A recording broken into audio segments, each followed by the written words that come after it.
அனைவருக்கும் மாலை வணக்கம். இன்றைய மைண்ட் யுவர் மைண்ட் நிகழ்ச்சிக்கு உங்களை வரவேற்பதில் மகிழ்ச்சி கொள்கிறேன். அனைவரையும் அன்புடன் வரவேற்பேன். இன்றைக்கு வந்து நம்மளுடைய நிகழ்ச்சி 978 கதை கேட்போம். வழக்கமா ஏன்னு ஜெயகாந்தன் கதை சொல்லுவாங்க. இந்த முறை இங்க ஜெயகாந்தன் கதை வேண்டாம், வேற கதை சொல்லலாம் அப்படின்னு சொல்லிட்டு ஓ, அப்படியா? டிசைட் பண்ணிட்டாங்க. அதனாலதான் அந்த தலைப்பு மாறி இருந்தது, கதை கேட்போம் அப்படின்னு சொல்லிட்டு. என்ன கதை சொல்ல போறாங்கன்னு எனக்கு தெரியாது, அவங்க சொன்னாதான். நீங்க ஆரம்பிக்கலாம் madam. ஜெயகாந்தன் கதைகள்லாம் எழுதி வச்சிருக்காரு முதல்ல. ஓ. note பண்ணு. Okay. அனைவருக்கும் வணக்கம். நான் மீரா. வழக்கம் போல் ஒரு கதை சொல்லியாக இந்த மைண்ட் யுவர் மைண்டின் தளத்துல கதை சொல்லியாக என்னை பிடித்து எனக்கு நிறைய ஆதரவும் கொடுத்து வந்து கொண்டிருக்கும் மைண்ட் யுவர் மைண்ட் குழுவினருக்கு என்னுடைய வணக்கங்களும் நன்றிகளும்.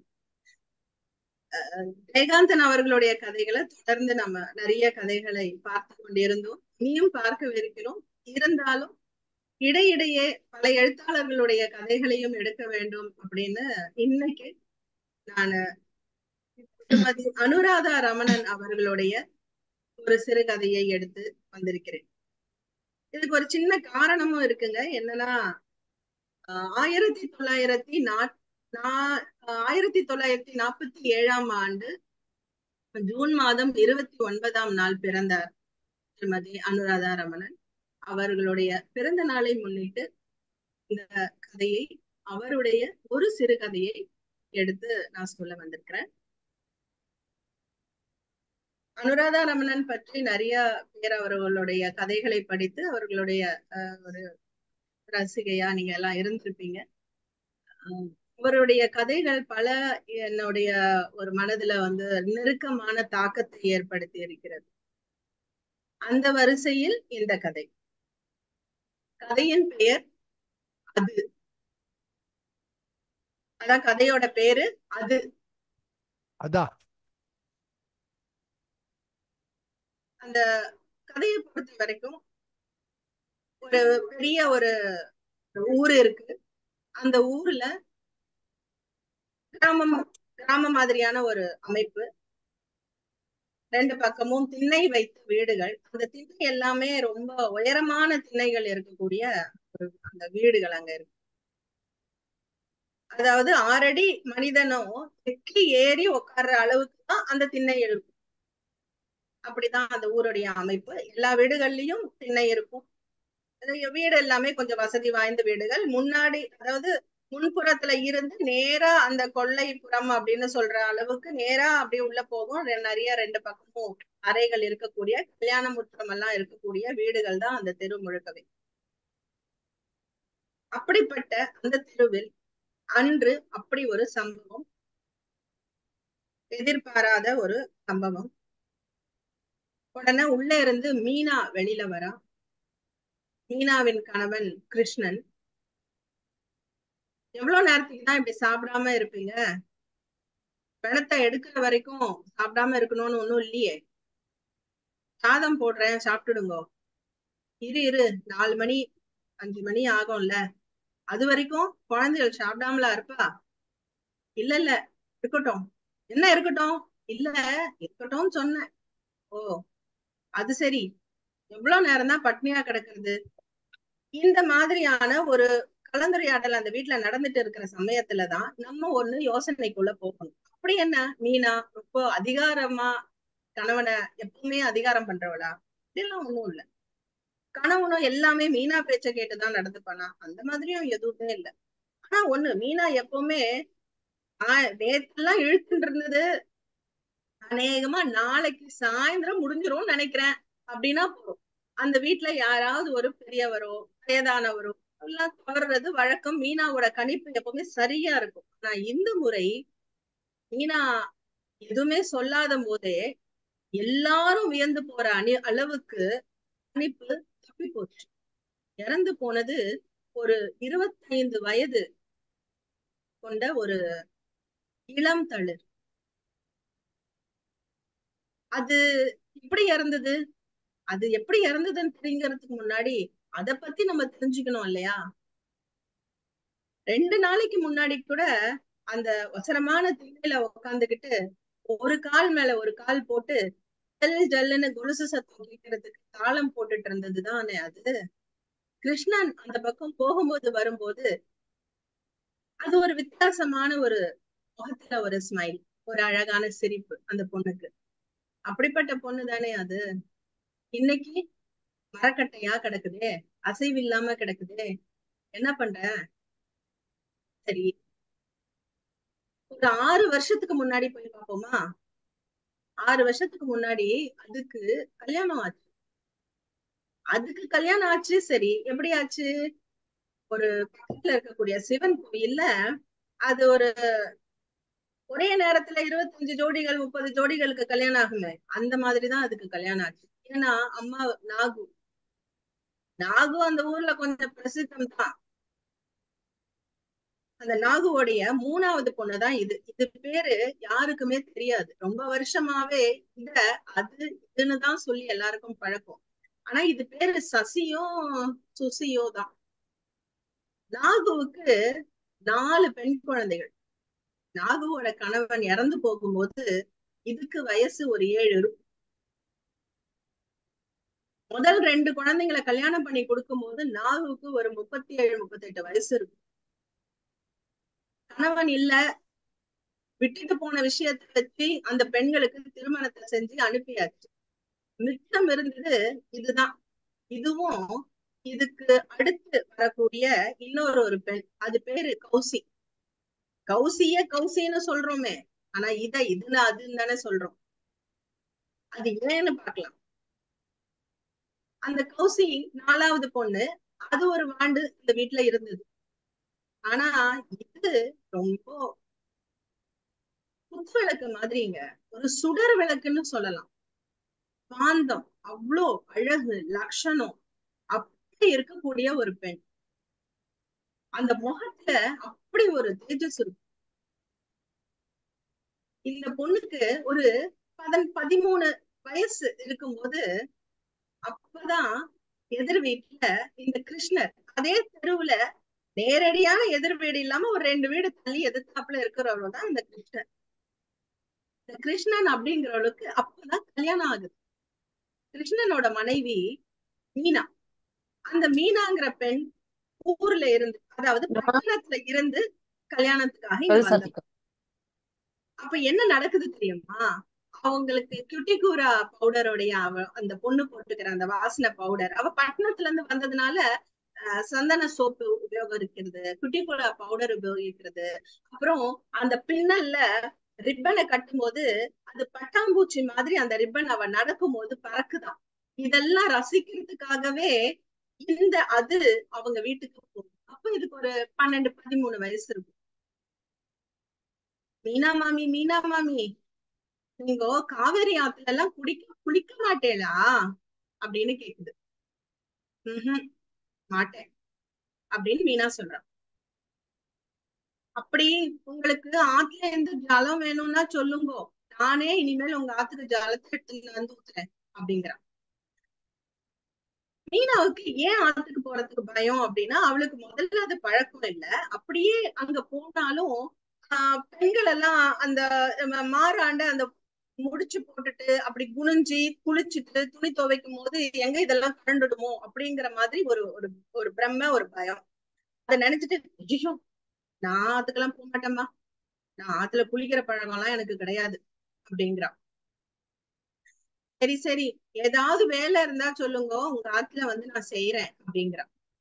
சரின்னு சொல்லி கருவேப்பிலை வாங்குறதா இருந்தாலும் சரி, சின்ன சின்ன விஷயங்களா இருந்தாலும் சரி, இந்த பொண்ணுதான் அவங்க வீட்டுல எடுபிடிக்கு. எந்த எடுபிடி வேலையா இருந்தாலும் சரி, இவதான். அந்த மாதிரிதான் இவ ஒவ்வொரு வேலையும் பார்த்துக்கிட்டே வரா. அப்படி இருக்கும் பொழுது பள்ளிக்கூடத்துக்கு போய்கிட்டு இருந்ததுதான் இது. பள்ளிக்கூடத்துல சின்ன சின்ன கேள்விகள் எல்லாம் கேக்குறாங்க இல்லையா, அந்த கணக்கு கேள்விகளும் அந்த மாதிரி எல்லாம், அதெல்லாம் வீட்டு பாடம் பண்ணும் போது சந்தேகம் வந்ததுன்னா, மீனா மாமி எனக்கு இது கணக்கு போட வரல, எனக்கு இது சந்தேகம் தீர்த்து வைக்கிறா அப்படின்னு வந்து கேக்குறான். இது ஏதோ பெரிய கணக்காட்டமானா இருக்கு, இரு அவர் வரட்டும். மாமாவை சொல்றேலா? அவர் வரட்டும், மாமா மாமா எனக்கு இந்த கணக்கு சொல்லி தரேடா அப்படின்னு கிருஷ்ணன் கிட்ட போய் கேக்குறான். அதுக்கு உடனே கிருஷ்ணர் சொல்றாரு, ஏன் மாமியாண்ட கேட்கறது? இல்ல மாமா, நான் மாமியாண்ட கேட்டேன், அவதான் சொன்னா உங்களாண்ட கொடுக்க சொல்லி. அவர்னா அவர் அந்த கணக்க போட்டுறாரு. போட்டுட்டேல, மாமிக்கு கூட இந்த கணக்கே தெரியல அப்படின்னு சொல்லிட்டு திரும்பவும் மீனாண்ட ஓடி வந்து, மாமி மாமி மாமா இந்த கணக்கு என்னம்மா போட்டுட்டார் அப்படின்னு சொன்ன உடனே, ஆமா ஆமா அவரு காலேஜ்க்கெல்லாம் போல, பெரிய படிப்பெல்லாம் படிக்கல, அவருடைய மேலதிகாரி கப்பல்ல போய் மேல் நாட்டுல படிச்சுட்டு வந்தாராம். ஆனா அவருக்கே தெரியாத பல யோசனை பல திட்டம் எல்லாம் இவர் தான் அவங்க ஆபீஸ்ல போடுவாராம் அப்படின்னு சொல்லி பெருமைப்பட்டுப்பான். கிருஷ்ணர் கிட்ட மீனா பேசும்போது கூட அந்த பொண்ணு ரொம்ப புத்திசாலி அப்படின்னு சொன்னோன்னே, ஏன் உன் ஆத்துக்காரன அவ புகழ்ந்தாளே அதனால சொல்றியோ அப்படின்னு கிருஷ்ணன் கேட்கும்போது, அதெல்லாம் இல்ல, அந்த ஞானம் எதுக்கு அத படிக்க எல்லாம் வைக்க மாட்டான்னு நினைக்கிறேன். ஆனா அவங்க அம்மாக்கு அதெல்லாம் செய்யணும்னு தெரியாது. ஆனா இந்த குழந்தைய முறைப்படி படிக்க வச்சா நிச்சயமா அவ நல்லா படிப்பா, அவ ரொம்ப புத்திசாலிதான் அப்படின்னு. இதுதான் இந்த அதுவுடைய பற்றின எண்ணம் இந்த 2 பேருக்கும் இருக்கு. இந்த தம்பதி வீட்டுல இருந்து பல நேரங்கள்ல சாதம் மீந்திருந்தாலோ அல்லது வேற ஏதாவது பொருட்களோ பல உதவிகளோ அவங்க வீட்டுக்கு செய்யற வழக்கம். இந்த நாகு அப்படிங்கிற அந்த பெண், அதாவது இந்த அது உடைய அம்மா, கணவன் இருந்து அந்த 2 தவறி போயிட்டாரு. அதுக்கப்புறமா அந்த 2 கல்யாணம் பண்ணி வச்சதுக்கு காலத்துக்கு அப்புறமா அந்த அம்மாவுடைய நடத்தை பேர்ல அந்த ஊரே பல பேர் பல விதமா பேச ஆரம்பிச்சாங்க. அப்பதான் அந்த சம்பவம் நடந்தது. அந்த சம்பவம் நடக்கும்போது நம்ம அதுக்கு 14 வயசு இருக்கும். ஒரு பெண் ஒரு தாயை என்ன கோலத்தில் பார்க்க கூடாதோ அதை அவள் அந்த மத்தியானம் பள்ளியிலிருந்து வந்த பிறகு பார்த்துவிடும். அத தாங்க முடியாது. நடுத்தெருவுல வந்து மண்ணுல புரண்டு புரண்டு புரண்டு தரையில குத்தி குத்தி கத்தி கூச்சல் போட்டு அங்க இருக்கிற எல்லாரையும் நடுத்தெருவுல கொண்டு வந்து இழுத்துருவா. அது அந்த நேரத்துல இந்த சத்தத்தை கேட்டு உள்ளே இருந்து நாகு வெளியில வந்து இந்த பொண்ண இழுத்து நிறுத்தி அடிக்க ஆரம்பிச்சுட்டான். அதுக்கு முந்தைய வரைக்குமாவது எப்பாவது அதுக்கு பேர் உண்டு. அந்த நிகழ்ச்சிக்கு பிறகு எப்பவுமே அதுக்கு அடிதான் உதைதான் வெறுப்பு தான் அவளுடைய அம்மா கிட்ட இருந்து கிடைச்சது. அதுக்கப்புறமா அந்த பெண்ணுக்கு அந்த இடத்துல எந்த வித மரியாதையும் தன்னுடைய தாய் மூலமா கிடைக்கல. இப்படியே நாட்கள் போச்சு. அதையும் ஒருவன் திருமணம் செய்து கொள்ள வந்தான். அந்த நபரோட பேர் வந்து அகமுடையான் அப்படிங்கிறவன். அவன் இவளுடைய அழகுக்கெல்லாம் எந்த விதத்திலுமே பொருத்தம் கிடையாது. ஆனா அவன் வந்து ஒரு காஃபி ஷாப்ல வேலை பாக்குறவன். தஞ்சாவூர்ல இருக்கக்கூடிய காஃபி கிளப், அப்பெல்லாம் வந்து டீ கடைன்றது கிடையாது, காஃபி கிளப்னு தான் பெயர்கள் இருக்கும். அந்த மாதிரி ஒரு காஃபி கிளப்ல சர்வரா இருக்கக்கூடிய ஒருத்தர். அவனைதான் அவருக்கு பிடிச்சு கல்யாணம் பண்ணி வைப்பாங்க. இவ அங்க கல்யாணம் பண்ணிக்கிட்டு போனதுக்கு அப்புறமா என்ன நடந்தது அப்படின்னா, அந்த அகமுடையான் 1 மாசம்தான் அவளோட வாழ்ந்தான். அதுக்கப்புறம் கொண்டு வந்து இங்கே விட்டுட்டான். ஏன்னா இந்த பெண் அந்த இன்சிடென்ட்டுக்கு அப்புறமா சித்தப்பிரம பிடிச்ச மாதிரி எல்லாத்துக்குமே சிரிக்கிறதா ஊர் முழுக்கும் பேச்சு இருக்கு. ஆனா கூட வாழற கணவனுக்கே அது ஒரு நினைப்பு இருக்கு. தன் கூட வேலை பாக்குறவனுங்க கிட்ட இவ சிரிச்சு பேசுறதும், அவனுங்கெல்லாம் இவகிட்ட அத்துமீறி நடக்கிறதும், தன் கண் முன்னாடியே தன் மனைவியை ஒருவன் தவறாக பார்ப்பதை பார்த்து பொறுத்து கொள்ள முடியாத அந்த கணவன், அதையும் தாண்டி தன்னுடைய முதலாளி இதுவரைக்கும் நான் யாரு எங்க எப்படி இருக்குங்கிறத பத்தி கவலையே படாத தன்னுடைய முதலாளி இப்போ கொஞ்ச நாளா என் வீட்டை பத்தியோ என்ன பத்தியோ ரொம்பவே விசாரிச்சு அடிக்கடி வீட்டுக்கு நான் வந்துட்டு போறேன்னு சொல்றதெல்லாம் கேட்டுட்டு இவனால இருக்க முடியல. அதுக்கு அவன் சொல்லக்கூடிய ஒரு கடுமையான வார்த்தை என்னன்னா, அழகா இருக்கிற பைத்தியத்தை விட அவலட்சணமா இருக்கிற புத்திசாலி எவ்வளவோ மேல் அப்படின்னு சொல்லிட்டுதான் கிருஷ்ணர் கிட்ட இந்த பொண்ணை கொண்டு வந்து விட்டுட்டு அந்த வார்த்தையை சொல்லிட்டு திரும்பி பார்க்காம போனவன் தான் அந்த அகமுடையான். அதுக்கப்புறம் அவன் வரவே இல்லை. அதுல இருந்து இந்த ஒரு 6 வருஷமா இந்த பெண் இந்த திண்ணையில தான் இப்படிதான் இருக்கிறா, சாப்பிடறதுக்கு உள்ள போவா, இப்படிதான் இவளுடைய விஷயத்துல பெரிய மாற்றம் எல்லாம் ஒண்ணும் இல்லை, இப்படிதான் நடந்துக்கிறா. கிருஷ்ணர் வீட்டு வாசல்ல பசுமாட்டை நிறுத்தி பாலை கறக்கிறதுக்காக அந்த மாட்டுக்காரன் வருவான். அதுக்கு கண்ணுக்குட்டிய கூடவே கூட்டிட்டு வருவான். அந்த கண்ணுக்குட்டிய வெறிக்க வெறிக்க பாக்குறதும், தனக்குள்ளேயும் சிரிச்சுட்டு வெளியவும் கொஞ்சம் சிரிக்கிறதும், தன்னுடைய கால் கொலுசு சத்தத்தையே தானே கொஞ்சம் ரசிக்கிறதும். இவளுக்கு அழகான நீண்ட கூந்தல், அந்த கூந்தல வந்து முன்பக்கமா போட்ட மேற்கி அந்த ஒரு தூண்களை கட்டி பிடிச்சுக்கிட்டு இருக்கு. அங்க இருக்கிற நாய் பூனை இதுக்கு கூட எல்லாம் கொஞ்சம் கொஞ்சமா வந்து அப்படியே பேசுறதும் சிரிக்கிறதும், இப்படிதான் அந்த பெண்ணோட வாழ்க்கையே இருக்கு. அந்த ஊர்ல இருக்கிற பல பெரிய மனுஷங்க எல்லாம் என்னைக்காவது ஒரு நாள் அந்த வீட்டுக்குள்ள இந்த பெண்ணுக்காகவே போய் அப்படிதான் அவளோட வாழ்க்கை வாய்ப்பு. அதுக்கப்புறமா கொஞ்சம் சரிவை சந்தித்த நாகுவுக்கும் 4 காசு கையில பார்க்க ஆரம்பிச்சு. அரசல் பரசலா இந்த மாதிரி விஷயங்கள் எல்லாம் தன்னுடைய காதுக்கு வந்தாலும் சரி, கண்டும் காணாம தான் இருக்கணுங்கிற மாதிரி தான் நம்ம கிருஷ்ணரும் இருக்கிறாரு. அது எல்லாத்தையும் தாண்டி கிருஷ்ணரோட மனைவி, ஏன் அந்த பக்கமா போறீங்க, இந்த பக்கத்துல போனா கூட உங்க ஆபீஸ்க்கு போகலாமே அப்படின்னு சொல்றதும், அவ சொல்லக்கூடிய காரணம் தெரிஞ்சும் கிருஷ்ணர் அதுக்கு ஏன் இப்படி சொல்ற, அதெல்லாம் தப்பு இல்லையா, நீயுமா அப்படின்னு நினைக்கிற, அதெல்லாம் தப்பு, அப்படியெல்லாம் பேசாத அப்படின்னு சொல்லணும்னு மனசு சொன்னாலும் வெளிப்படையா சொல்ல முடியாத ஒரு நிலையில தான் கிருஷ்ணரும் இருக்கு. இப்படிதான் நாட்கள் நகரும். இப்படி நாட்கள் நகர்ந்துட்டு போற இந்த நேரத்துலதான் ஒரு நாள் கிருஷ்ணர் கூட வேலை பார்க்கிற கணேசன்றவனும் இன்னொருத்தர் கிருஷ்ணர் கூட வேலை பார்க்கிறவர், அவர் என்ன செய்யறாரு அப்படின்னா, நம்ம நாகுவோடைய வீட்டுக்கு பக்கத்திலேயே வீடு.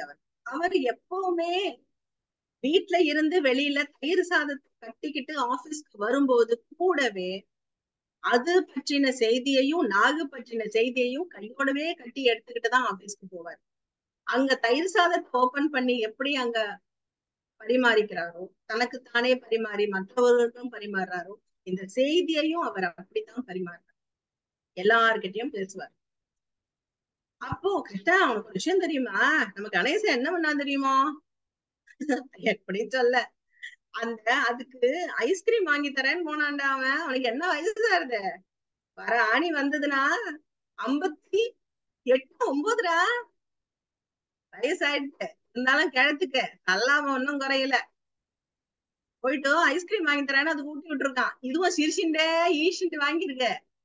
2 சொட்டு ஐஸ்கிரீம் அதோட மேலாடையில ஊத்துட்டு போல இருக்க, அழுத்து தொடச்சு ஒரு மாதிரியா எல்லாம் முடிச்சுட்டுதான் வந்திருக்கான். அப்புறம் துபாயில இருந்து வந்தானே அவனோட புள்ளதான் அவன், அவன் போய் அவனும் வந்திருக்கான், எவ்வளவு செலவு பண்ணான்னு தெரியல. இப்படி பேசுறத பார்த்த உடனே கிருஷ்ணருக்கு ஒண்ணும் முடியல. ஐயோ, ஏன் இப்படி எல்லாம் அளவுக்கு மீறி, நம்ம உலோகம் பாக்குற இடத்துல கூடவா இப்படி ஒரு பெண்ணை பத்தி நம்ம பேசணும் அப்படிங்கிற அந்த ஒரு வலியும் வேதனையும் கிருஷ்ணருக்கு இருந்தது. ஏன்னா கிருஷ்ணர் அவருடைய பார்வையில அந்த பெண் ஒரு 14 வயசு தன் வீட்டுக்கு வந்து மாமான்னு உட்கார்ந்து பேசிட்டு போற அந்த குழந்தை இன்னைக்கு அவளுடைய நிலையை நினைக்கும் பொழுது அவனுக்கு ரொம்ப வியப்பா தயக்கமா இருக்கு. அதுக்கப்புறம் அவர் என்ன பண்றாரு, மறுநாள் அதே மாதிரி பேச்சு வரும்போது அந்த பக்கத்து வீட்டுல இருக்கிற அனந்த்ங்கிறவர் வந்து என்ன செய்யறாரு, எனக்கு என்னமோ சந்தேகமா இருக்கு கிருஷ்ணா, அந்த பொண்ணு ஒண்ணும் புத்திசுவாதீனம் எல்லாம் இல்லாமல்லாம் இல்ல, அந்த நாகு இருக்காளே அவ வருமானத்துக்காக இந்த பொண்ணை நல்லா விட்டுருக்கா, அவளை வச்சுதான் இன்னைக்கு வருமானம் ஊருக்கே தெரியறதுதான். ஆனா இந்த பொண்ணு புத்திசுவாதீனம் இல்லாமல்லாம் இல்லடா, நல்லா தெளிவாதான் இருக்கா.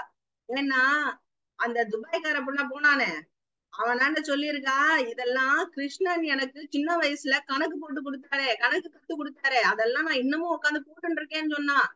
கணக்கு போட்டு கத்துக்கிற பொண்ணு உட்காந்துட்டு இந்த மாதிரி வேலை வந்து சிரிச்சுன்னு உட்காந்துட்டு இருக்கா வாசல்ல, நான் சும்மா கதை அப்படின்னு சொன்ன உடனே அப்பதான் கிருஷ்ணருக்கு இன்னும் அப்போ சின்ன வயசுல அவ கணக்கு நான் போட்டு கொடுத்ததெல்லாம் ஞாபகம் வச்சிருக்கானா, மேலாட விலகுறதும் யாராவது வந்து நம்ம பிரத்தியார் வந்து தொடர்றதையும் அனுமதிச்சு சுவாதீனம் இல்லாம அனுமதிச்சிருப்பாளா அப்படின்னு அவருக்கு ஒரு சந்தேகம் வரும். இது ஒரு மனசுக்குள்ளேயே ஓடிட்டு இருக்கு. ஒரு நாள் இவர் என்ன செய்யறாரு, அந்தி சாயிர பொழுது. வழக்கமா எல்லா எழுத்தாளர்களும் இந்த வார்த்தையை உபயோகிப்பார்கள். ஆனால் அந்தி இருளும் நேரத்துல இவர் சிவன் கோயிலுக்கு போயிட்டு திரும்பி வரும்போது வெடுக்குன்னு அந்த நாகுவோட வீட்டுக்குள்ள போயிட்டார். உள்ள போன உடனே இந்த இடத்துல எழுத்தாளர் உண்மையாவே இந்த மொத்த கதையுடைய ஒரு அருமையான ஒரு காட்சி இந்த இடத்துல என்னால பார்க்க முடியும். மெய் சிலருக்கும் காட்சி. அந்த வீட்டுக்குள்ள போறாரு. நாகு புரசை இலைய கீழே பரப்பி போட்டு தீப்பதற்காக வச்சிருக்கா. நாகு உட்காந்துருக்கா. இவரை உள்ள பார்த்தோன்னா நாகுக்கு அதிர்ச்சி, கண்ணெல்லாம் விரியுது. கிருஷ்ணாவா அப்படின்னு எழுந்துக்கிறான். வாங்கோ வாங்கோ அப்படிங்கிறா. கிருஷ்ணனுக்கு உள்ள வந்த உடனேயே அந்த வீட்டுக்குள்ள ஆம்பளைங்க எதுக்கு போவாங்க? சோ கிருஷ்ணருக்கு ரொம்ப மனசுல வந்து ஒரு ஒரு ஒரு பயம் எல்லாமே. எங்க ஆத்துக்காரி எல்லாம் இப்பெல்லாம் பார்க்கவே முடியறது இல்லையே. முதல்ல எல்லாம் கோவில்ல பாப்பேன், அன்னைக்கு கூட பார்த்தேன், உங்களோட பெண் குழந்தையில அழிச்சுட்டு ஜட்கா வண்டியில போயிட்டு இருந்தா, நல்லா இருக்கேலா அப்படின்னு ஒரு தயக்கத்தோட. அதுக்கு பதில் சொல்றேன், ஊர்ல இல்ல. ஓ, சென்னை போயிருக்காளோ? இல்ல, மண்ணிக்கு உடம்புக்கு முடியல, அவங்களுக்கு சௌரியம் இல்ல, நல்லா ஆற வரைக்கும் அவரோட இருக்கிறதுக்காக போயிருக்கா. ஓ, சரி சரி சரி அப்படின்னு சொல்லிட்டு வாங்க வாங்க உட்காருங்க, அதாவது வெளிப்படையா வாங்க உட்காருங்கன்னு அவ சொல்லல. அதே நேரத்துல இவரும் வந்து ரொம்ப ஒரு உரிமையா பேசவும் இல்ல, ரொம்ப தயங்கி தயங்கி நிக்கிறாரு. இவ தயங்கி நிக்கிறத அந்த மாதிரி தவறா புரிஞ்சுட்டு வாங்கோ உள்ளதான் இருக்கா போங்கோ அப்படிங்கிறா. இவருக்கு தூக்கி போடுது, ஒரு மாதிரி டம் டம்னு அந்த சத்தம். என்ன நடக்குது அப்படின்னு இவரால புரிஞ்சுக்கவே முடியல. அந்த இடத்துல அந்த கதவு திறந்துருக்கு. அந்த கதவுக்குள்ள அதுக்கு எதிர்த்தாப்புல இருக்கிற ஜன்னல், அந்தி சாயிர பொழுது இல்லையா, அது ஒரு மாதிரி மங்கின மாதிரியான அந்த ஒரு நீளமான அந்த வானம் அந்த ஜன்னல்ல அது தெரியுது. இந்த இடத்துல இவ ஒரு பக்கம் இந்த கூந்தலை போட்டுட்டு ஒரு காலை மடிச்சு இன்னொரு கைய வந்து அந்த உட்கார்ந்து இருக்கிற ஸ்டூல்ல ஊனிக்கிட்டு குத்துக்கால் வச்ச மாதிரி ஒரு காலை மடிச்சுட்டு அடுத்த காலை மடக்கி வச்சுக்கிட்டு உட்கார்ந்துருக்கான். அப்படிதான் ஜன்னலை எப்பவுமே வெளியே பார்த்துட்டு இருப்போம். யாராவது வந்தா மட்டும் நான் உள்ள அனுப்பிடுவேன், மற்றபடிக்கு எதுவும் பேசாது, அது பாட்டுக்கு கிடக்கும் அப்படிங்கிறா நாகு.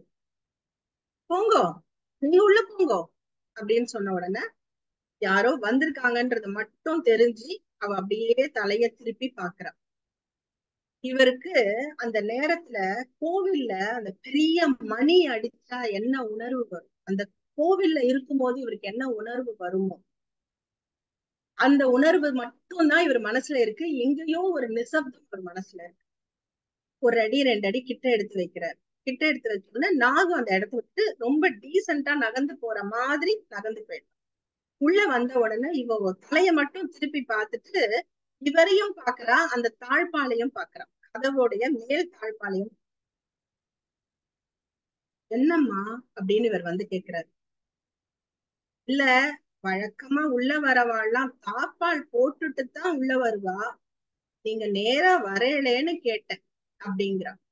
இவருக்கு வந்து திரும்பவும் அந்த டங் டங்னு அந்த இடி மனசுல அடிக்குது. அப்போ இவர் உள்ள வராரு. நான் உங்களாண்ட பேசணும் அப்படிங்கிறா.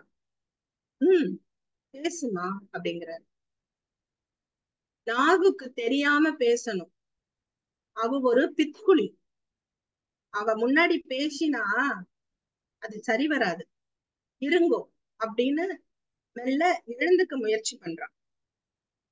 அவ எழுந்துக்கிறதுக்கு முன்னாடி இவர் மனசுல என்ன இருக்கு அப்படின்னா, சிவன் கோயில்ல உற்சவ மூர்த்தியான பார்வதி வெங்கல சிலையா அப்படி உட்கார்ந்து இருப்பாங்க. ஒரு காலை மடிச்சுக்கிட்டு ஒரு காலை கீழே நீட்டிக்கிட்டு அந்த கூந்தலை முன்னாடி போட்டுட்டு கையை இப்படி வச்சுக்கிட்டு அவங்க உட்கார்ந்து இருக்கிற மாதிரிதான் இவளுடைய உருவம் அவரோட மனசுல தெரியுது. வழக்கமாவே நம்ம கிருஷ்ணர் என்ன பண்ணுவாருன்னா, அந்த கோயில் பிரகாரத்தை சுத்தும் போது அந்த உற்சவ மூர்த்தியோடைய அந்த பின் பக்கத்துல ஒரு கண்ணாடி வச்சிருப்பாங்க. சோ அந்த தாயாருடைய பின் அழகு அந்த இடுப்பு சரிஞ்சு வந்து அந்த இடுப்புல இருக்கக்கூடிய அந்த ஆடை இருக்கும். அது வெங்கல சிலைக்குன்னே உள்ள ஒரு அழகான ஒரு வடிவம். அந்த மாதிரி இவ உட்கார்ந்துருக்கா. அந்த பின்னாடி இருக்கக்கூடிய அந்த அந்தி பொழுதோடைய ஒரு 6:30 7 மணிக்கு எல்லாம் இருக்கக்கூடிய அதுல அந்த இடத்துல இவ கருப்பா அப்படி இருக்கிறது அவருக்கு அப்படி தோணி, எப்பவுமே இவர் அந்த பிரகாரத்தை சுத்தி வரும்போது அத ஒரு செகண்ட் இருந்து திரும்பி பார்த்து ரசிக்காம இவர் வந்ததே கிடையாது. அதை இப்ப நேர்ல பாக்குறாரு. இவருக்கு என்ன பண்றதுன்னு புரியல. அப்படியே விழுங்குறாரு. அப்போ உட்காருங்கோ அப்படின்னு எதிர்க்க இருக்கக்கூடிய இடத்துல இவரை உட்கார சொல்றான். அவர் வந்து ரொம்ப தயங்கி தயங்கி உட்கார்றாரு. அப்புறம் நீங்க சொல்லி கொடுப்பேல கணக்கு நான் இன்னமும் போட்டுட்டு இருக்கேன், இதோ இங்க இருக்கு அப்படின்னு அவ எழுந்தி நேரா போய் அவளுடைய அலமாரியில கதவை திறந்து ஒரு நோட்டு எடுத்து இவர் என்ன பண்றான். அந்த நோட்டு புத்தகத்தை திறந்து பார்த்தா அதுல எழுத்துக்களோ எண்களோ எதுவுமே இல்ல, சுழி சுழியா போட்டிருக்கு. நோட்டு புத்தகம் ஃபுல்லா சுழி சுழியா போட்டிருக்கு. இவருக்கு அதை பார்த்துட்டு புரட்டி புரட்டி பாக்குறாரு. என்ன எதையோ தேடுறேளே, என்ன தேடுறேன் அப்படின்னு சிரிக்கிறான். அந்த சிரிப்பு மட்டும் மாறல, அப்படியேதான் சிரிக்கிறான். அப்புறம் அவ என்ன சொல்றானா, இங்க வரவாள்லாம் எனக்கு ஒரே சிரிப்பு சிரிப்பா வர்றது, ஏன் வரானே எனக்கு புரியல. வந்தா எதையோ தேடுறா, என்னாண்ட தேடுறா. இந்த ஆடைகளுக்குள்ள என்ன இருக்குங்கிறதுலதான் அவர்களுக்கு கவனம் இருக்கே தவிர வேற எதை பத்தினே தெரியல. எனக்கு ஒரே சிரிப்பு சிரிப்பா வருது.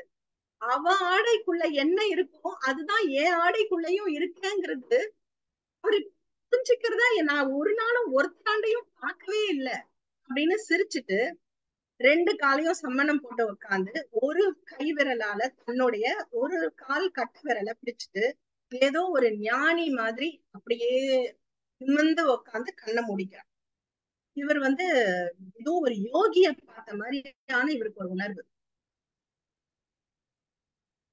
என்னவோ எனக்கெல்லாம் கோழி குட்டியை நோண்டுமே, அப்படிதான் என்னாண்ட அவர் எண்ணத்தை தேடிட்டு போறாரோ தெரியாது, அதேதான் பண்ணுவா. சில வெறித்தனமா நடந்துப்பா. அப்புறம் நாய்கள் எல்லாம் மண்ல தன்னை தானே போட்டு புரட்டி புரட்டி எடுத்து தன்னைத்தானே வருத்துக்குமே, அதத்தான் அவ எல்லாம் என்னாண்ட வந்து பண்ணிட்டு போறான். இதெல்லாம் கேட்க கேட்க அவரால் கிருஷ்ணாவால தாங்கவே முடியல. அந்த இடி அப்பப்போ அவருக்கு நெஞ்சிலையும் அவருடைய மண்டையிலையும் இடிக்குது. அதெல்லாம் பரவாயில்ல, தேடாதவங்களை பத்தி எனக்கு ஒரு வருத்தமும் இல்லை. தேடுறவா எதை தேடுறான்றது அவளுக்கும் புரியல, நேக்கும் புரியல. ஆனா தேடுறா. நேக்கு ஒன்னே ஒண்ணுதான் உங்களாண்ட சொல்லணும். ஏதோ என்னாண்ட தேட வரவா யாராவது ஒருத்தராவது ஆடைக்குள்ள இருக்கக்கூடிய உடம்புக்கும் உள்ள இருக்கக்கூடிய என்ன புரிஞ்சு ஒருத்தர் என்ன தேட வரமாட்டாளா அப்படின்னு எனக்கு தோணும். வரைக்கும் யாரும் வரல அப்படின்னு சொல்ல உடனே அப்படியே இன்னும் கொஞ்சம் நிமிர்ந்து ஒரு தெய்வீக தன்மையோட கம்பீரமா ஒரு குரல்ல அவ சொல்றான், நான் முடிவு பண்ணிட்டேன். நானே ஒரு உயிரை உருவாக்கி அந்த உயிர் நிதானமாகவும் தெளிவாகவும் பிரத்தியார்கிட்ட எப்படி நடந்துக்கணும், எந்த முறையில வாழ்க்கைய வாழணும், இது அத்தனையும் நான் உருவாக்குற அந்த உயிருக்கு நான் கத்து கொடுப்பேன் அப்படின்னு சொன்ன உடனே கிருஷ்ணருக்கு வந்து புரியுது, அதே நேரத்துல ஐயோ அப்படின்னும் இருக்கு. இந்த மாதிரி உயிர் உருவாக்க எல்லா சௌகரியமா எனக்கு ஏற்பட்டது. இது வரைக்கும் 4 முறை எனக்குள்ள உயிர் உருவாச்சு. ஆனா இந்த நாகு இருக்காளே சாகடிச்சுட்டான். இப்போ நானுக்கு 40 நாள். அதனால இந்த உயிர் அப்படின்னு சொல்றதுக்குள்ள கிருஷ்ணருக்கு டக்குன்னு வாயில ஒரு வார்த்தை வந்துச்சு. ஓ, அப்பா யாரு அப்படின்னு கேட்ட உடனே அப்படியே நாக்கு கடிச்சிட்டு பின்னாடி போயிடுறாரு. அப்பாவா? இங்க பாருங்க, ஒரு விளக்கு எரியறதுக்கு எண்ணெயும் திரியும் மட்டும்தான் தேவை.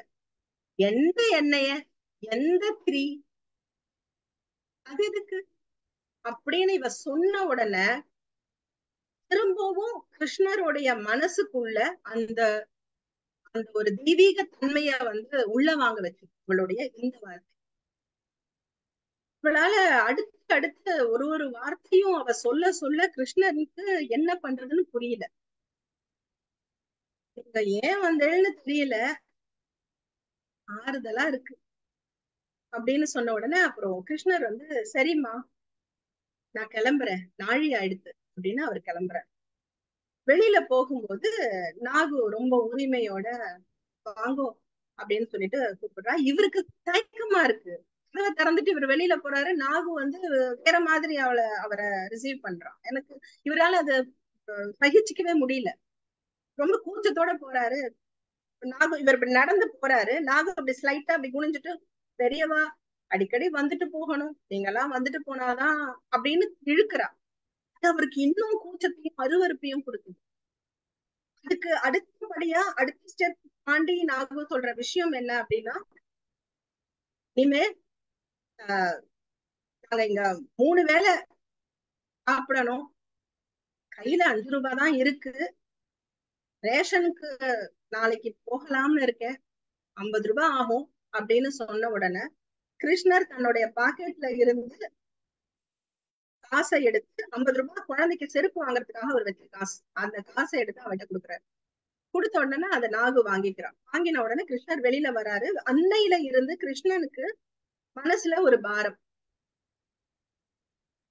ஏன் போனாருன்னு அவருக்கு தெரியும். அவ சுய நினைவு இல்லாம இல்ல, அவ ரொம்ப தெளிவா இருக்கா, அவளுக்கு சித்தப்பிரமை இல்ல, அவ பைத்தியம் இல்லைங்கிறது இவருக்கு தெரியும். அது தெரிஞ்சுக்கணும்ன்றதுக்காக தான் இவர் போனார். ஆனா அந்த வீட்டுக்கு போயிட்டு வந்தா இனிய யாராவது இந்த விஷயத்த தெரிஞ்சவங்க அசிங்க அசிங்கமா பேசுவாங்க. உனக்கு வயசாகலையா, 2 பிள்ளைய பிறந்துச்சு, 2ம் பெண் குழந்தைகள், நீ போய் போறியேன்னு கேட்பாங்க. மீனாவுக்கு இந்த விஷயம் தெரிஞ்சா என்ன ஆகும்? இதெல்லாம் இவர் மனசுக்குள்ள குழப்பங்கள் அதிகரிச்சுக்கிட்டு வருது. ரொம்ப குழப்பத்துக்குள்ளேயே இவர் இருக்கார். அந்த நிலையில தான் இவர் என்ன செய்யறாரு அப்படின்னா, வீட்டுல போறாரு. ஒரு 2 நாள் கழிச்சு குளிக்க போறாரு. அவர் அன்னைக்கு இன்னொரு விஷயம் என்னன்னா, இவர் அன்னைக்கு வெளியில வர போறாரு. அந்த கதவை திறந்துட்டு அந்த தாழ் திறக்கும் போது இவ சொல்றா, நான் சொன்னதெல்லாம் நாகுவாண்ட மட்டும் சொல்லிடாதீங்க, அந்த பித்துக்குழி காதுல விழுந்துருச்சுன்னா அவ்வளவுதான் அப்படிங்கிற. அது இவர் மனசுக்குள்ள ஓடிக்கிட்டே வேற இருக்கு. அப்போ அன்னைக்குதான் இவர் என்ன பண்றாருன்னா, காவேரியில போய் குளிச்சா கொஞ்சம் ரொம்ப குளிரா இருக்கு, அங்க போய் குளிக்க முடியலங்கிறதுனால வீட்டுல சுடு தண்ணி வச்சு இவர் குளிக்கிறார். குளிக்கும் போது அவங்க மனைவி திடீர்னு அப்பதான் ஒரு குவளை தண்ணிய கையில எடுக்கிறார். நாகுவோட பெண்ணு அதான் அது பேடுதான் அப்படின்னு சொன்ன உடனே அவருக்கு அப்படியே ஷாக் ஆயிட்டு அப்படியே நிக்கிறார். என்னது அப்படின்னு கேக்குறாரு. அதான் நாகுவோட பொண்ணு இல்ல, அது பேடுதான், கிளம்புற ஏதோ போயிடுதான் அப்படின்னு உடனே இவருக்கு என்னாச்சு அப்படின்னு கேக்குறாரு. அது ஒண்ணும் இல்ல, 2 மாசம் முழுகாம இருக்கலாம், நாகுவாண்ட எல்லாத்தையும் மறைச்சுட்டு இருக்கா, அவ வைத்தியக்கார அந்த பொம்பளைய கூப்பிட்டு ஏதோ பண்ணிட்டா போல இருக்கு, என்னென்னமோ சொல்றா, ஏதோ கம்பி எல்லாம் காசி, பாவம் ரொம்ப வேதனைப்பட்டாளாம், விட்டுடுங்கோ எனக்கு இந்த குழந்தை வேணும் வேணும்னு கெஞ்சினா போல இருக்கு, அதுல பத்தாததுக்கு கௌரவ குறைச்சல், என் மானமே போயிடுச்சு அப்படின்னு அந்த அகமுடையான் வேற ஒரே அமக்கலம் பண்ணிட்டான். அவங்க வீட்டுல 2 நாளைக்கு முன்னாடி கூட ஒரே அமக்கலமாதான் இருந்தது. அகமுடையானுக்கு இப்ப கல்யாணம் ஆயிடுத்து, அவன் ஏன் உறவு கொண்டாண்டின்னு இங்க உள்ள வந்தானே தெரியல. அப்பப்ப ஏதோ 5ஓ 10ஓ குடுத்துட்டு போவான், அப்படியே போக வேண்டியதுதானே, இப்ப முழுகாம இருந்தா அவனுக்கு என்னமா பாவம், ஏதோ அந்த வைத்தி ஏதோ பண்ணிட்டா, பெண் போயிட்டா. சொன்ன உடனே அவனுக்கு ஒண்ணுமே முடியல. ஏன்னா ஒரு சுடரை ஏற்றுறேன்னு சொன்னியே, நீ ஒரு விளக்கு ஏத்துறதுக்கு முன்னாடி இந்த விளக்கே அணைச்சிட்டி, அப்படின்னு உள்ளுக்குள்ள கும்பிடுறான். ஒரு ஒரு நல்ல உயிரை நான் இந்த உலகத்துக்கு கொடுக்கணும்னு நீ ஆசைப்பட்டியே, அது கொடுக்காமலே போயிட்டியே அப்படின்னு கிருஷ்ணனுக்கு உள்ளுக்குள்ள நாழி ஆயிடுத்துனா எடுக்க வந்துட்டா வாங்கோ அப்படின்னு கூப்பிடுறா. கடைசியில அந்த பிணத்தை எடுக்கிற நேரம் வந்தது. உள்ள இருந்து அந்த பிணத்தை கையில தூக்கும் போது அந்த கூந்தல் ஜடைக்கு மொத்தம் உயிர் இருக்கிற மாதிரி துள்ளி குதிச்சு அந்த ஜடை அடிச்சு பாடையில எடுத்து வைக்கும் போது, உடலை வைக்கும் போது அந்த ஜடை மட்டும் உயிரோட இருக்கிற மாதிரி துள்ளி குதிச்சுதான். அப்போ அவ கூட பிறந்த அந்த சகோதரிகள் அந்த முடியை அப்படியே சுருட்டி அவளோட தலைக்கு கழுத்துக்கும் நடுவுல அந்த இடத்துல சொருகி விட்டுருக்காங்க. சொருகி விட்ட உடனே அதை எடுத்துட்டு போறாங்க. அப்போ சரி சரி ஆனது ஆயிடுத்து, கை கால் அலம்பிட்டு வாங்கோ நம்ம சாப்பிடலாம் அப்படின்னு கூப்பிட்டாங்க. ஆனா கிருஷ்ணனுக்கு மனசு கேட்கல. இல்ல, நான் காவிரிக்கார வரைக்கும் போயிட்டு வரேன், இப்பதான் முடியாதுன்னு, அப்புறம் என்னவா, இல்லடி மனசு கேட்கல, நான் போயிட்டு வரேன் அப்படின்னு சொல்லி பதில் எதுவுமே சொல்லாம இவருக்கு மட்டுமே தெரிஞ்ச பல விஷயங்களை மனசுக்குள்ள போட்டுட்டு அந்த காவேரி கரையில அவளோட இறுதி சடங்குகளை முடிக்கிற வரைக்கும் கூட இருந்துட்டு திரும்பி வரும்போது, போகும்போது இருந்த பாரத்தை விட வரும்போது இன்னும் அதிகமான மனபாரத்தோடவே இவர் வந்ததா இந்த கதை முடிக்கிறதா.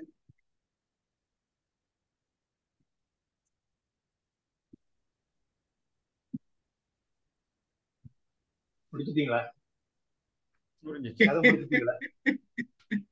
அப்படியே further feedback ஏதாவது ஒரு கை தட்டலாம்.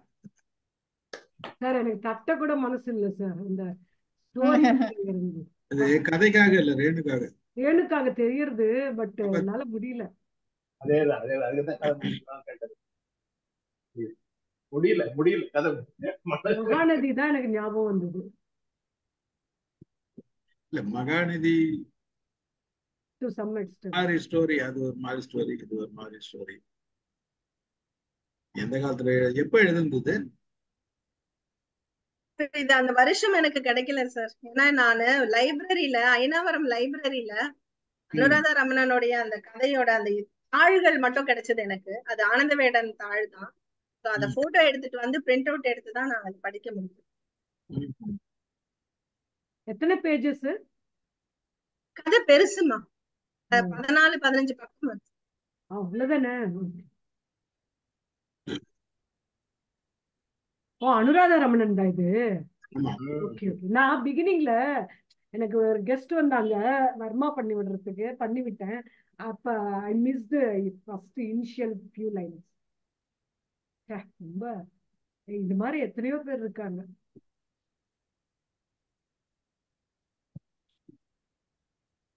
டோட்டலாவே ஒரு சமுதாயத்துல இந்த மாதிரி விஷயங்கள் நடந்திருக்கு. இந்த மாதிரி நடக்கிற விஷயங்களை மனுஷன் எப்படி பயன்படுத்துறான் அப்படின்றது ஒரு பக்கம், கஷ்டப்படுறவங்க ஒரு பக்கம் இருக்கிறாங்க, காசுக்காக கஷ்டப்படுறவங்க இருக்காங்க. காசுக்காக கஷ்டப்படுறவங்களோட நிலை எப்படி இருக்கு, ஒருத்தரோட நிலைமை எப்படி இருக்கு அப்படின்றதுதான். அவங்க சுயநினைவு இருக்குதா இல்லையான்றது, அவங்களோட நிலையில இருக்கிறாங்களா இல்லையான்றத தவிர்த்து, அது ஒவ்வொருத்தரும் மனிதர்கள் கஷ்டப்படும் போது ஒவ்வொருத்தரோட கஷ்டம் இன்னொருத்தரோட சந்தோஷத்துக்கு இடமாகுது அப்படின்றதுதான் காமிச்சிருக்கு. பார்ப்போம். வாங்க வசந்தி மேடம் பேசுங்க. ரேணு மேடம் ரொம்ப நல்லா இருந்துச்சு. கொஞ்சம் ஹெவி சப்ஜெக்டு, பட் ஆனால் இதில் நிறைய நல்ல அழகாக எடுத்து சொல்லியிருக்கிறாங்க.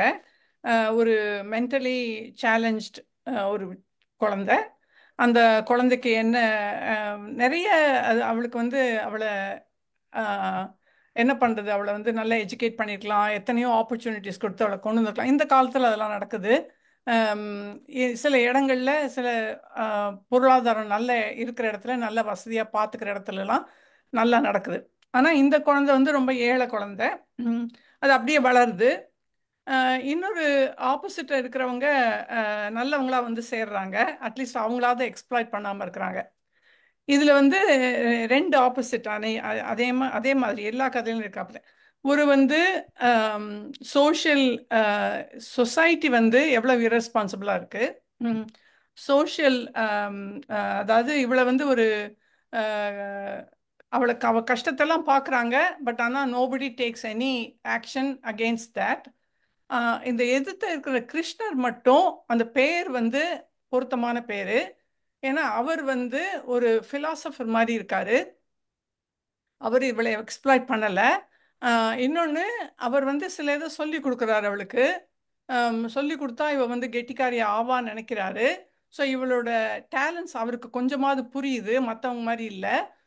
அவரும் இவளோட வீட்டுக்கு கடைசியில் போகிறது வந்து என்ன எதுக்காக போகிறாரு அப்படின்னா, அவளை சேவ் பண்ணுறதுக்கு தான் போகிறாரு அவர். அல்லாட்டி அவளை பற்றி இன்னும் கொஞ்சம் புரிஞ்சுக்கிறதுக்கு. இது நிஜமாவே இதுக்கு ஒன்றுமே தெரியாத பொண்ணா, ஓரளவாவது இவளை வந்து சரி பண்ண முடியுமான்ட்டு. ஆனால் என்ன நடக்குதுன்னா, அங்கேருந்து பேசிட்டு அவர் வரும்போது அதெல்லாம் ட்ராமாட்டிக்காக இருக்க வச்சுங்களேன். அங்கே போகிறாரு, இந்த ட்ராமாட்டிக்காக அவளோட இது கனெக்ட் பண்ணுறது, அதாவது டிவினிட்டி அண்ட் இன்னசென்ஸ் அவளோட இன்னசென்ஸ் வந்து ஒரு டிவைன் குவாலிட்டி, அதுதான் காட்டுறாரு. டிவைன் குவாலிட்டியாக இருக்குது. ஏன்னா கடவுளோட கம்பேர் பண்ணுறாங்கல்ல. ஸோ அந்த இன்னசென்ஸை வந்து எப்படி மற்றவங்க எக்ஸ்ப்ளாய்ட் பண்ணிட்டாங்க, அந்த டிவைன் குவாலிட்டி எப்படி வந்து ஹைலைட் ஆகுது, க்ளோரிஃபை ஆகுது.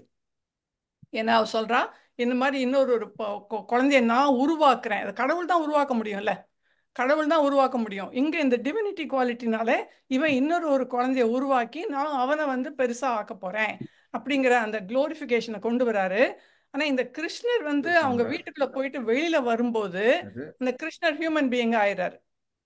ஏன் வெளியில் வரும்போது அவர் திருப்பி மற்றவங்களாம் என்ன நினைப்பாங்களோ, நான் அப்படிலாம் அவருக்கு அந்த அந்த ஹியூமன் பீயிங்கா அந்த இவரோட ஃபிலாசபி, இவரோட ஹையர் ஸ்டேட்டஸ் வந்து வெளியில் வரும்போது ஹியூமன் பீயிங்காக ஆயிடுது.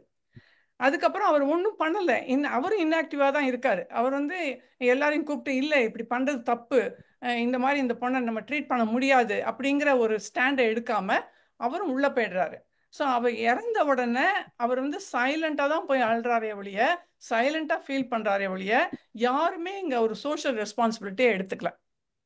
எல்லாருமே அந்த ஒரு இன்னசென்ட் ஒரு குழந்தைய வந்து எக்ஸ்ப்ளாய்ட் பண்ணி அதை வந்து கருகிட்டாங்க. ஆனால் அவளுக்கு ஒரு லிபரேஷன், கடைசி அவள் டெத்து தான் அவளுக்கு லிபரேஷன்.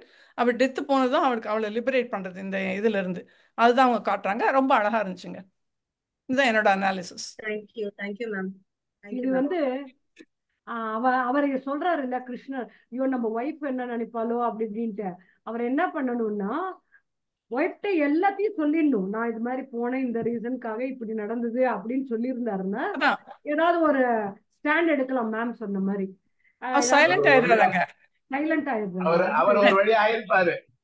அவர் சொல்லியிருந்தாரு வச்சுங்க மனைவி கிட்ட, அவர் ஒரு வழியா ஆயிருப்பாரு. நீங்க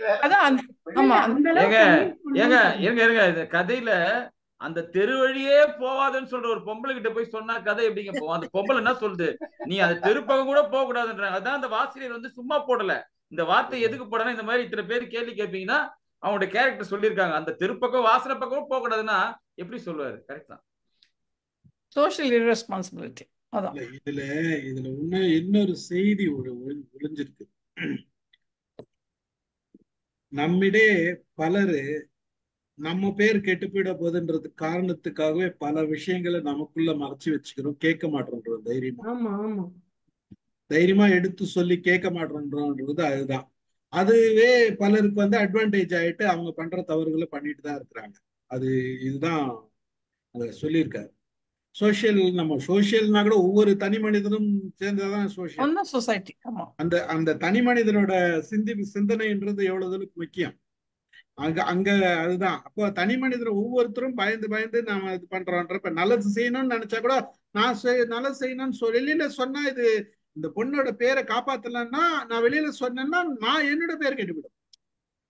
அங்க அதுதான் அந்த சுயநலம்ன்றதுதான், அந்த தைரியம் தான். எல்லாரும் வெளியில சொன்னா நல்லது, அது பிரச்சனை இல்லை, என்ன வேணா நினைச்சிட்டா பிறகு புரியும் அப்படின்ற ஒரு மனதைரியம் வரும்போது தான் தன்னை பத்தி தெரிஞ்சுக்கும். இல்ல இவர் வந்து எப்பயுமே சொல்றது வந்து செய்வாரு, கரெக்டா இருப்பாருன்ற ஒரு மனநிலை நம்மளை பத்தி நம்ம வெளியில நிலைநாட்டுறோம். அது சொல்லாத வரைக்கும் நம்மளை பத்தி நம்ம அந்த உள்ளுக்குள்ள என்னதான் தைரியசாலியா இருந்தாலும் பயந்தாங்கோலி தான். இதுலதான் இப்ப வந்து இதுல இந்த கதை வந்து ஒரு கதை தான் இது. ஓகே. ஆனா நிஜ வாழ்க்கையில வந்து இப்ப வந்து சைல்ட் ப்ரொடெக்டிவ் ஏஜென்சி இருக்கு. இங்கெல்லாம் சைல்ட் ப்ரொடெக்டிவ் ஏஜென்சி இருக்கு. அவங்க இதெல்லாம் நடக்க விடுறது இல்லை. அவங்க வந்து ப்ரொடெக்ட் பண்ணுறாங்க. வந்து சோஷியல் ஒர்க்கர்ஸ் வந்து எல்லாரும் ரொம்ப ஆக்டிவாக இருப்பாங்க. ஒரு சைல்டு கூட இங்கே வந்து அப்யூஸ் பண்ண முடியாது, பண்ணீங்கன்னா தொலைஞ்சிங்க. ஸோ அந்த மாதிரி அவங்க பாதுகாக்க வேண்டியது யாரு? சொசைட்டி தானே. அப்போ நீங்கள் பண்ணலைன்னா ஒரு ஆர்கனைசேஷனை கொண்டு வாங்க, Correct. அவங்க பண்ணட்டும். அந்த சமுதாய காலத்துல சீர்திருத்தத்துக்கு தான். அதான் என்னன்னா அந்த காலத்துல இதெல்லாம் இருந்திருக்காது. இதெல்லாம் இல்ல கிடையாது. அதுதான். இல்ல கடலாம் கிடையாது. இப்பவுமே இருக்கான்னு தெரியல எனக்கு. இருக்கு. எவ்வளவு மீடியா அவ்வளவு தூரம் இருக்கான்னு தெரியல. இருக்கு, ஆனா எந்த அளவுக்கு ஆக்டிவா இருக்குன்றது தெரியல. ஆமா ஆமா வாங்க சார்ல. அவங்களுக்கு என்னென்ன ப்ராப்ளம்ஸ் இருக்கோ.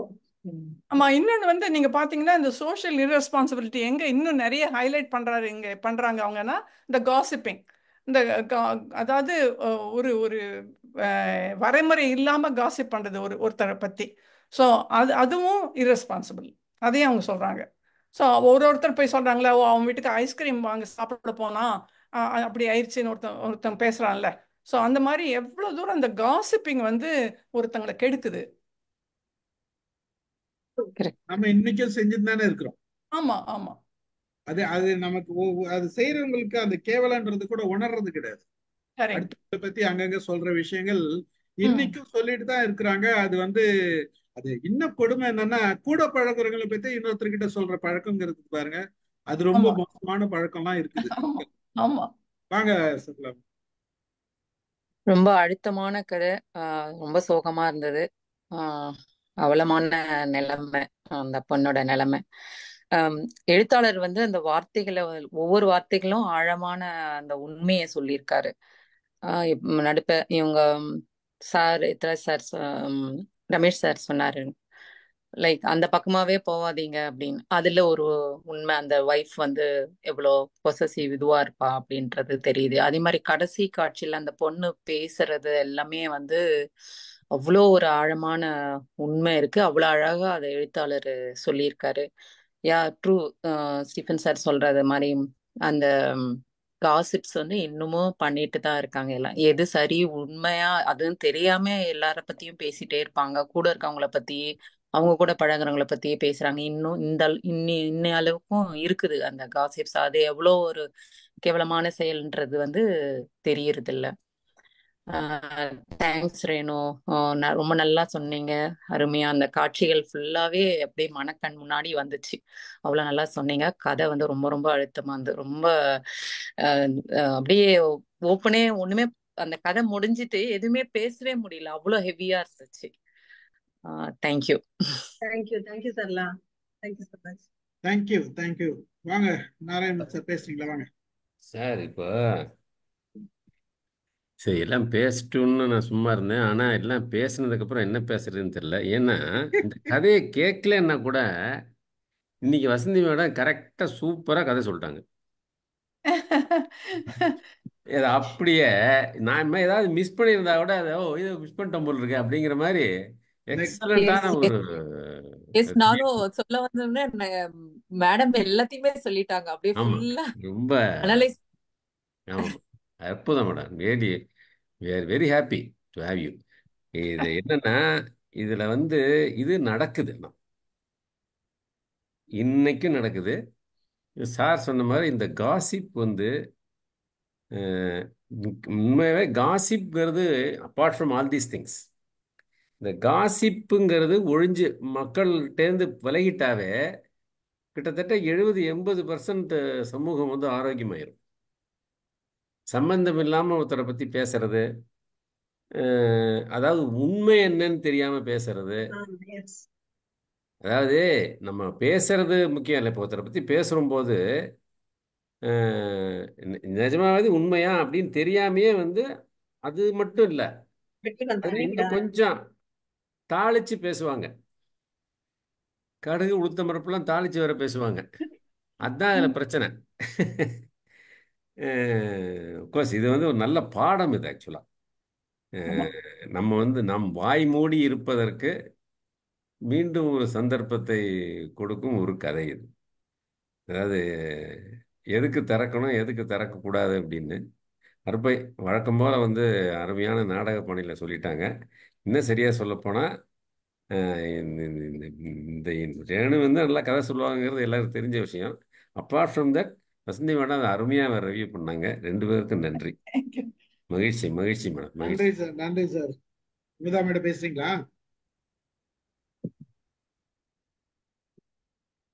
வணக்கம்மா. வணக்கம். நல்லா இருந்ததுமா கதை. உண்மையிலே எல்லாரும் சொல்ற மாதிரி எனக்கு அது ரொம்ப பெரிய ஒரு கனமா தான் இருந்தது. எனக்கு என்னமோ அந்த இந்த கதையை தொடர்ந்து என்னால கேட்கவே மனசு ரொம்ப கஷ்டமாயிட்டுது. எப்படி இது ரேணு சொல்றதுனால கண்டிப்பா கேட்டுதான் ஆகணுங்கிற ஒரு நிலை எனக்கு இருந்தது. இதுவே வேற யாராவது சொல்லியிருந்தா பாதியோட நான் போயிருப்பேன். அந்த கதையை நான் கேட்டே இருக்க மாட்டேன். ஏன்னா இந்த மாதிரி சம்பவங்களை என்னால கேட்கவும் முடியல.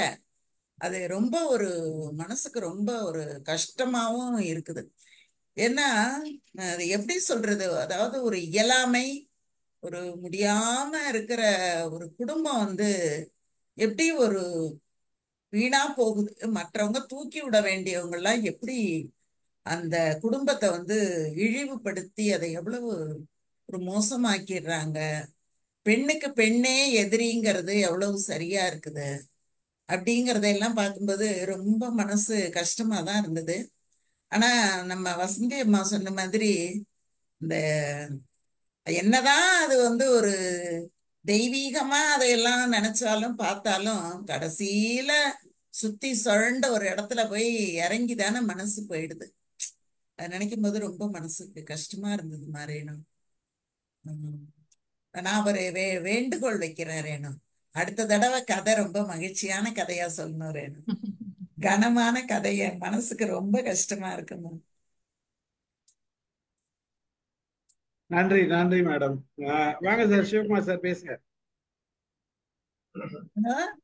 எனக்கு கூட என்ன சொல்ல வார்த்தை வரல. ஆனா அனுராதா ரமணன் டூ மச் ஆர்டிபிஷியலா எழுதியிருக்காங்க தோணுது. அந்த காலத்துல எழுதியிருக்காங்க. அந்த காலத்துல இப்படிப்பட்ட கதைகள் தான் வந்திருக்கு. ஜெயகாந்தன் கூட இந்த கதைகள் எல்லாம் டைப் பண்ணுவாரு. அவர் ஒரு மாதிரியா போயிடும். இது ரொம்ப ஆர்டிபிஷியலா அவங்க நினைச்சு அந்த பொண்ணு இவ்வளவு அறிவுபூர்வமா ஒரு யோகி போல அந்த பொண்ணு பேசக்கூடிய பெண்கள் எல்லாம் இருக்காங்களான்னு என்னால நினைச்சு பார்க்க முடியல. அவ்வளவு ஒரு யோகி மாதிரி பேசுறது ஒரு காரணமா கணக்கிட்டு யோகி மாதிரி ஆயிடுச்சு. இருக்கும் இருக்கும் அது இதுல சொல்லுவாரு, ஜெயகாந்தன் சொல்லுவாரு, அந்த குருது இருந்தெல்லாம் யோகி ஆயிடும், பைத்திய மாதிரி இருக்கணும்னா யோகி மாதிரி ஆயிடும். சொந்த பிறமை பிடிச்சவங்க எல்லாம் கிட்டத்தட்ட யோகி மாதிரி பேச ஆரம்பிச்சிடுவாங்க. அது அந்த மாதிரி பொண்ணும் இல்லை, இந்த மாதிரி பொண்ணும் இல்லை.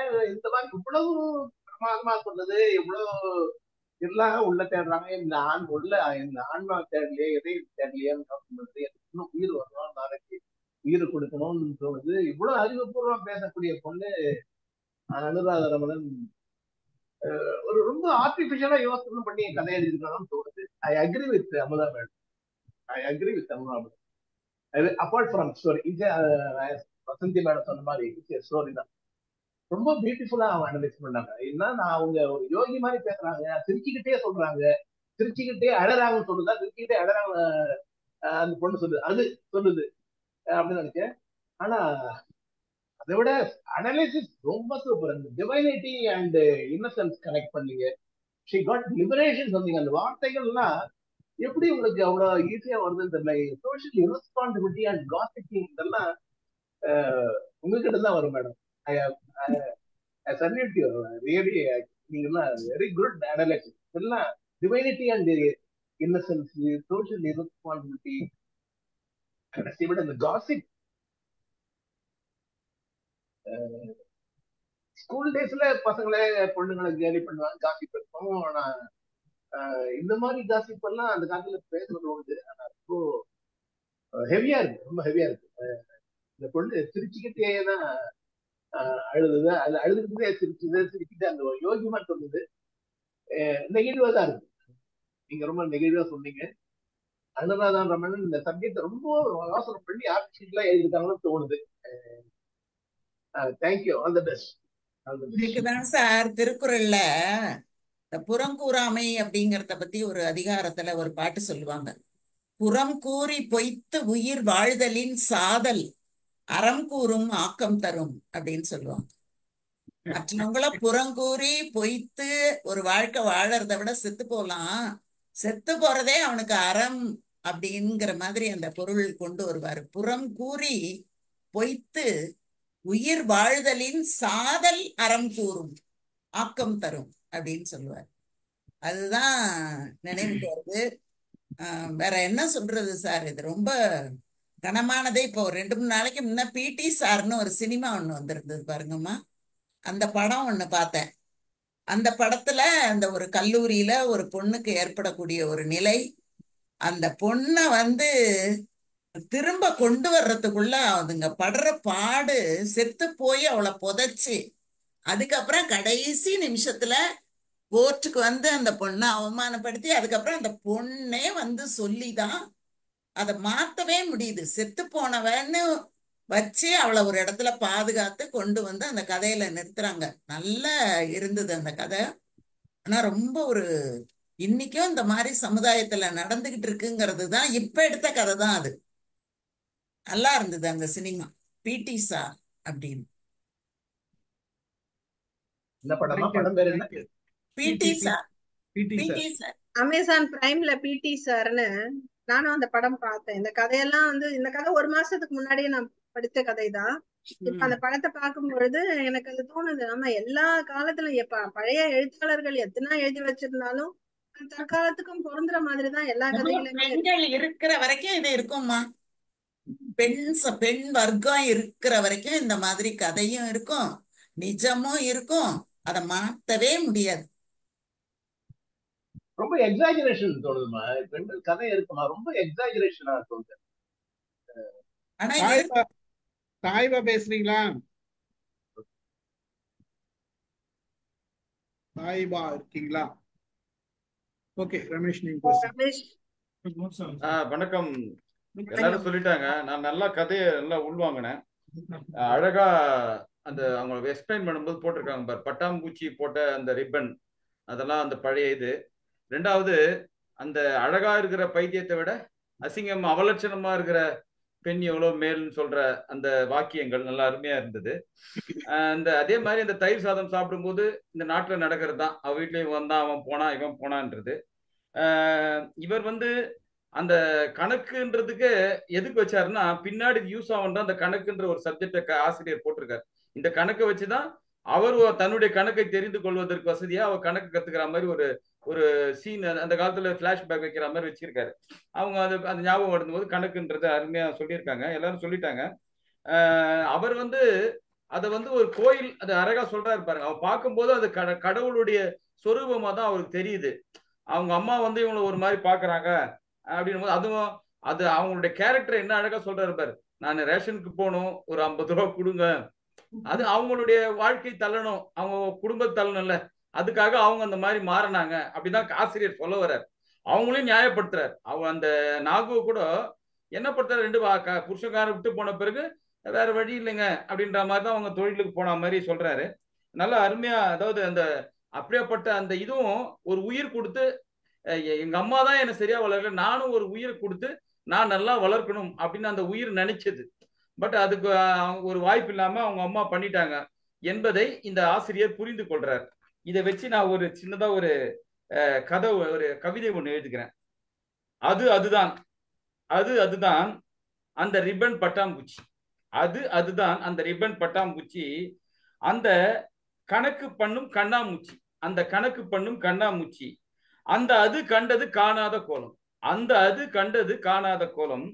கண்டதால் ஆனது தலைவிரி கோலம், கண்டதால் ஆனது தலைவிரி கோலம். அதை அறிய புறப்பட்டது மற்றது, அதை அறிய புறப்பட்டது மற்றது. புரிந்து கொண்டது அது அதுவல்ல என்று, புரிந்து கொண்டது அது அதுவல்ல என்று. அது புரியாத புதிர் அல்ல, புதிர் போடும் புதிர் என்று. அது புரிந்து கொண்டது அது புரியாத புதிர் அல்ல, புதிர் போடும் புதிர் என்று. புத்திக்கு எட்டியது, மற்றதுக்கு புத்திக்கு எட்டியது. அது கருவை நாடியது, தாயோ உயிரை பறித்தது. அது கருவை நாடியது, தாயோ உயிரை பறித்தது. அவளோ வசந்த காலம், அவளோ வசந்த காலம். அவள் மனசோ கல்யாணி ராகம், அவள் மனசோ கல்யாணி ராகம். நம்மளையெல்லாம் பாட வைத்தது முகாரி ராகம், நம்மையெல்லாம் பாட வைத்தது முகாரி ராகம். அது அதுவாக இருந்திருந்தால், அது அதுவாக இருந்தால், அது மட்டும் அதுவாக இருந்திருந்தால், அது எதுவாகவும் மாறாமல் அது அதுவாகவே இருந்திருக்கும். இந்த அதுவை சொன்ன உங்களுக்கும் இந்த சொல்லருக்கும் என்னுடைய நன்றி. ஒரு கவிதை மாதிரி நீங்க சொன்னதை செய்யுங்க. நன்றி, நன்றி. சூப்பர் ரமேஷ், சூப்பர் தான், அடிச்சு விட்டுறீங்க வார்த்தைகள் அப்படியே. இல்ல சார், அவங்க சொன்ன கதையை வந்து அந்த அளவுக்கு என்ன பாதிச்சுது. நீங்க வந்து அதை வந்து ஒரு கோர்வையா சொன்னீங்க. எனக்கு அந்த ஒரு இதுவா என்னுடைய பாணியில நான் சொன்னேன். நல்ல அருமையான கதையை தேர்ந்தெடுத்திருக்கீங்க. அதாவது இதை கதை தான் என்றாலும் இந்த கதைக்குள்ள எவ்வளவு உயிரோட்டங்களை அவர் வச்சிருக்காரு பாரு. நாட்டின் இங்க நடக்கிற யதார்த்தத்தையும் சொல்லி அதை வந்து எவ்வளவு உயிரோட்டம். அந்த பெண்ணுக்குன்னு ஒரு மனசு இருக்கு. இதுதான் வந்து வைரமுத்து சொல்லுவாரு, பெண்ணுக்கும் ஒரு மனசு உண்டு அதை தெரியவில்லையான்னு ஒரு பாட்டுல வரும். பெண்ணுக்கும் ஒரு வயசுண்டு அதை அறியாது இல்லையோ அப்படின்னு, அடுத்த வீட்டு வந்து கிள்ளிட்டு போறான் அப்படின்னு ஒரு பாட்டுல வைரமுத்து எழுதிப்பாரு. பெண்ணுக்கும் ஒரு மனசு உண்டு அப்படின்னு தான் இவங்க சொல்றாங்க. அந்த அந்த பெண்ணுக்கும் ஒரு மனசு இருக்கு. எல்லாரும் வெளியே பேசுறாங்க, நம்ம வீட்டுக்கு போறானா, அவளும் ஒரு மனுஷன் தானே, அவளும் ஒரு மனுஷி தானே, அவளுக்கு தெரியாதா இது தவறு என்று. ஆனால் அவள் மனசை யாரும் பார்ப்பதில்லை என்பதான் ஆசிரியர் சொல்றாரு. நீங்கள் கதை சொன்ன விதம் என்னை பாதித்தது. அந்த பாதித்தது தான் ஒரு சின்ன ஒரு கிறுக்கலாக வெளியே வந்தது. உங்களுக்கு ரொம்ப நாள் பொறுத்து உங்க கதையை கேட்டேன். ரொம்ப நாள் பொறுத்து நானும் ஒரு நல்ல இந்த கதையை அப்படியே மனசுல பதிகிற மாதிரி ஒரு எங்களுக்கெல்லாம் நீங்கள் ஒரு உத்வேகம் மாதிரி. நாங்க கதை சொல்றோம்னா நீங்க அதற்கெல்லாம் நீங்க முன் ஏறு போன வழி, நாங்கள் பின் ஏறு வந்து கொண்டு இருக்கின்றோம். அதனால நீங்க தொடர்ந்து இதை பயணிக்கணும். நீங்க சொன்ன மாதிரி இதை நான் ரொம்ப பாராட்டுறேன். நீங்க ஜெயகாந்தன் கதைகளை மட்டும் இல்லாமல் இந்த மாதிரி ஒரு நல்ல கதை நாங்களுக்கெல்லாம் தெரியாது. அனுராதா ரமணனை பற்றி தெரியும். இந்த மாதிரி அவங்க நிறைய அந்த அந்தரங்கம் கூட இதுல எழுதினாங்க. நம்ம தினமணி கதையில அந்தரங்கத்தை பத்திக்கான பதில்கள்லாம் கொடுத்துருந்தாங்க அந்த அனுராதா ரமணன். ஞாயிற்றுக்கிழமை வரும். அந்த மாதிரி அவங்க ஒரு புரட்சிகரமான ஒரு எழுத்தாளர் தான். அவங்க வந்து கணவன் இருக்காரா இல்லையான்னு தெரியல, இந்த மாதிரி ஒரு இதுவா இருந்து பெண்ணை வளர்த்து இருந்தாங்க. அந்த கதையை உங்கள் மனசில் பாதித்த கதையை நீங்கள் விதைத்து இருக்கிறீர்கள். இந்த விதை தான் இன்னைக்கு வந்து விருட்சமாக வரும். ஏன்னா எல்லோரும் மனசுலயும் நீங்க விதைச்சிட்டீங்க. ஒரு மனசுலயும் ஒரு மாதிரி விதைக்கும். அதுதான் உங்களுக்கு மிக்க நன்றி. நீங்க இந்த மாதிரி இந்த கதையை தேர்ந்தெடுத்து மிக்க நன்றி. நன்றி. தேங்க்யூ ரமேஷ். தேங்க்யூ. சாயிபா பேசுறீங்களா? இருக்கீங்களா? அனைவருக்கும் வணக்கம். மேடம், உங்களோட 2வது கதைய அழகா கேட்டேன். ரொம்ப நல்லா இருந்தது மேடம். அதாவது ஒவ்வொரு தடவையும் நீங்க ஆரம்பத்துல சொல்ற கதைகள்லாம் அப்படியே அதே மாதிரியே பேசுனீங்க. இது மாதிரி நம்மளும் ஒரு கதை சொல்லலாமாங்கிற தோன்ற அளவுக்கு அதுல அவ்வளோ வந்து விஷயங்கள் நீங்க அப்படியே அந்த கேரக்டராகவே மாறி பேசினதை கேட்டதுக்கு அப்புறம் ரொம்ப நல்லா இருந்தது மேடம். அதே மாதிரி இந்த கதையில அதுங்கிற கதையில வந்து ஆனந்த விடன்ல வந்து நான் படிச்சேன் மேடம். இந்த நம்ம நார்மல் மனிதர்களா இருக்கிறத விட பைத்தியங்களா இருக்கிறது மேலு அப்படின்னு ஒரு வாசகம் வரும். ஏன்னா வந்து நம்ம உலகத்துல எந்த விலங்கும் துன்புறுத்தாது. இந்த மனித விலங்கு தான் எங்கிட்ட இருந்தாவது வந்து நம்மள ஏதாவது செய்ய ட்ரை பண்ணுது. நம்ம அதுல இருந்து வெளியேறிக்கிட்டே இருப்போம். அப்ப பைத்தியமா இருக்கும் போது வந்து நம்ம ஒரு பைத்தியக்காரியாவோ பைத்தியக்காரனமா ஆகும்போது நம்மளுக்கு வந்து எந்த விஷயமும் தெரியாது. சுத்தி நம்ம என்ன நடக்குது, நம்மளுக்கே என்ன நடக்குதுன்னு தெரியாது. அதுல இருந்து தப்பிக்கிறதுக்கு இந்த பைத்தியங்கிற பேரே போதும் அப்படின்னு அதுல கொடுத்திருந்தது. அது மாதிரி இந்த கதையில நீங்க சொல்ற விஷயமும் அதோட இயந்து வந்தது. ரொம்ப நன்றி மேடம். தேங்க்யூமா. தேங்க்யூ சாயிபா.